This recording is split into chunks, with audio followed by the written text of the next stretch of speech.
Italy's €1.9 trillion budget deficit is shaking the money markets and the existence of the euro itself. The country's debt is the world's third largest, despite the fact that the Bank of Italy's December figures show Italians are still amongst the richest people in the world. Tax evasion in Italy is a major problem, with €125 billion missing in taxes in the last year alone.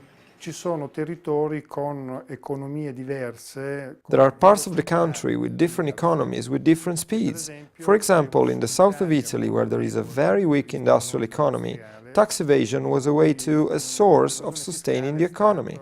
No more, because whilst Berlusconi's People of Freedom Party has already recouped some €35 billion since 2008, new Premier Monti's commitment to pulling Italy out of debt by 2013 has included bringing in a raft of stringent measures to counter the problem.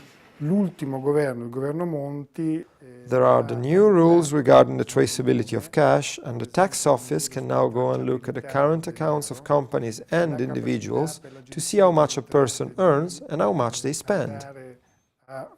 Guardare i conti correnti delle aziende. This new climate can be felt all over the country. Over the New Year holiday, 80 tax inspectors invaded the mountain resort of Cortina with surprising results.